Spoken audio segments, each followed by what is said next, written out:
আসসালামু আলাইকুম। আজকে রান্না করেছিলাম হচ্ছে এগ নুডলস। তাই রেসিপিটা শেয়ার করছি। প্রথমে তেল গরম করে পেঁয়াজ কুচি এবং কাঁচামরিচ কুচি দিয়ে দিতে হবে। পেঁয়াজ কাঁচামরিচকে ভেজে নিতে হবে ততক্ষণ যতক্ষণ না এটি নরম হয়ে আসে।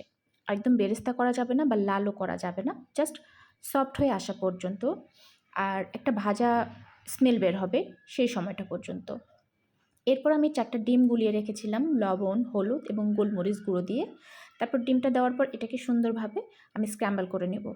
যারা আছেন অনেক ভাজা খেতে পছন্দ করেন তারা আরও বেশি করে ডিমটা এই পর্যায়ে ভেজে নিতে পারেন। কিন্তু আমি এতটাও ভাজা খাই না, তাই ডিমের গন্ধটা চলে গেছে এবং একটা ডিম ভাজা ভাজা একটা স্মেল আসে না, সেই সময় পর্যন্ত আমি এটাকে ভেজে নিয়েছি। এরপরে নুডলসটা দিয়ে দিয়েছি। আজকে আমি ৪ প্যাকেট নুডলস রান্না করছি, তাই আগেই নুডলসটা সেদ্ধ করে রেখেছিলাম একটু লবণ এবং একটু তেল দিয়ে।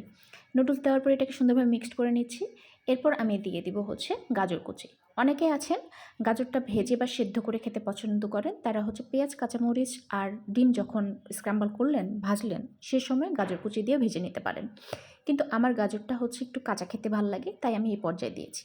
এরপর সুন্দর করে মিক্সড করে নিচ্ছি। এরপর আমি যেটা করব সেটা হচ্ছে নুডলসের প্যাকেটের ভেতরে যে 4টা মশলা থাকে সেটা পানিতে গুলিয়ে এখানে দিয়েছি। আবার মিক্সড করে নিচ্ছি। লাস্ট পর্যায়ে এসে আমি হচ্ছে এখানে দিব টমেটো সস। টমেটো সস দিব আমি হচ্ছে এখানে 4 চা চামচ দিয়ে সুন্দরভাবে মিক্সড করে নিতে হবে। এই যে টমেটো সস দেওয়ার পর আমি এটা মিক্সড করে নিচ্ছি। পরবর্তীতে যারা আরও ভেজে খেতে চান তারা আরও অনেকটা সময়টাকে রান্না করতে পারেন। কিন্তু আমি একটু কম স্পাইসি খাই, তো কম ভেজে খাই, এই জন্য আমি এভাবেই রেখেছি। যাই হোক, এই যে ফাইনাল লুক।